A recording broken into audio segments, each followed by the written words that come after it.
Hello everyone, I am Piyush Kotak. आज जो story है ना, वो है एंड्रयू कार्नेगी, जो एक रियल लाइफ हीरो है। एंड्रयू कार्नेगी 1835 में जन्मे थे। उन्होंने अपनी जो करियर की शुरुआत करी थी, तब वो सिर्फ 13 साल के थे। एंड्रयू कार्नेगी बोलते हैं कि अगर आपको सक्सेसफुल इंसान बनना है तो आपको आपके लक्ष्य निर्धारित करने पड़ेंगे और आपको आपकी एनर्जी उस लक्ष्य की तरफ एकत्रित करनी पड़ेगी और आपकी इच्छा शक्ति को उसके लिए कंसंट्रेट करना पड़ेगा।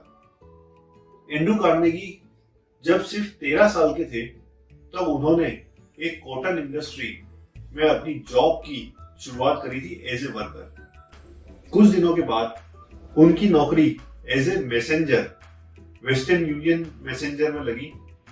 फिर एज ए टेलीग्राफ ऑपरेटर वो काम करने लगे।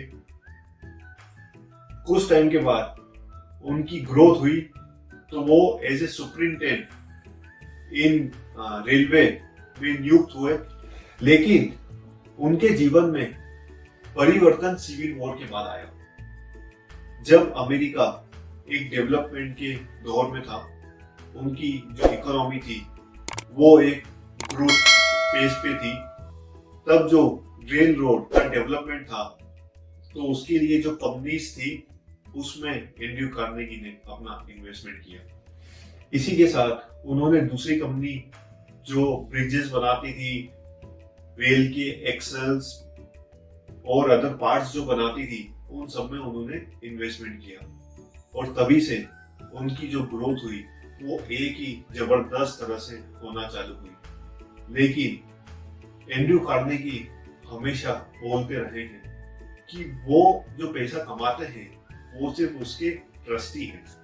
अगर वो पैसा सही जगह पर यूज नहीं करेंगे तो उसका कोई महत्व नहीं है। जो भी उन्होंने पैसा कमाया वो एक फिलैंथ्रोपी थे कि उन्होंने उस पैसे को सही जगह पे यूटिलाइज किया। आज भी उनकी कई संस्थाएं चलती है जो उन्होंने जो पैसा कमाया था उससे एजुकेशन के फॉर्म में जो लोगों की नीड है बेसिक नेसेसिटी की, उसके फॉर्म में चैरिटी अभी भी करते रहते हैं। उन्होंने ऐसा काम कर रखा है कि उनके जाने के बाद भी जो पर्पस था उनका, कि जो उनकी ऑर्गेनाइजेशन लोगों को हेल्प करती रहे, आज भी करती जा रही है।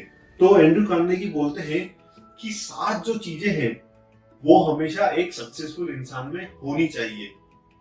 नंबर 1, कभी भी बार रूम में नहीं जाना, क्योंकि कोई भी पियक्कड़ आदमी हो वो एक अच्छी इंसानियत की निशानी हो ही ना सकती है।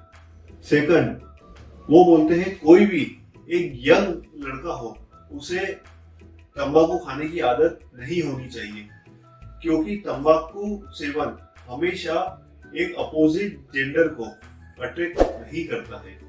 तो अगर वो अपोजिट जेंडर को अट्रैक्ट नहीं कर पाएगा तो प्रकृति से वो विपरीत काम कर रहा है। तो इस तरह से वो बोलते हैं कि तंबाकू सेवन नहीं होना चाहिए। और वो बोलते हैं जो काम आप जब कर रहे हो तो उस काम पे आपका कंसंट्रेशन हमेशा पूरी तरह से होना चाहिए, तभी आपकी काबिलियत पूरी तरह से निखर के आएगी। चौथी बात, वो बोलते हैं कि आपको जो काम असाइन किया है सिर्फ आप उतना ही काम करोगे तो आपकी रियल काबिलियत का पता चल ही नहीं पाएगा। अगर आप कोई नौकरी कर रहे हो तो आपको आपके एम्प्लॉयर के बेनिफिट के लिए सोचना पड़ेगा, तभी आपका प्रमोशन और ग्रोथ भी होगा। पांचवी बात, वो बोलते हैं कि आपका वेतन कितना भी हो, आपको हमेशा उसमें से कुछ पार्ट बचाना जरूरी है, क्योंकि आप जितना कमाओगे उतना खर्च कर दोगे तो जहां पर आप पहले थे वहां पर ही आके आप खड़े हो जाओगे। छठी बात, वो बोलते हैं कि कभी भी आप सट्टा ना लगाएं। कोई भी ऐसी चीज में अपने रिसोर्सेस इन्वेस्ट ना करें जहां पर स्पेक्यूलेशन के चांसेस हो। और सातवीं और महत्वपूर्ण बात वो ये कहते हैं कि आपके पास जो भी रिसोर्सेस हैं उनको सही जगह पर यूटिलाइज करें, क्योंकि आपका नाम यूटिलाइज करके कोई भी ग्रोथ नहीं कर सकता, लेकिन आपने जो रिसोर्सेस प्राप्त किए हैं उन्हें अगर किसी को दोगे ना तो उससे मल्टीफोल्ड ग्रोथ दुनिया की भी होगी और दूसरे लोगों की भी होगी, और उससे बहुत सारे लोगों को बहुत मदद प्राप्त होगी।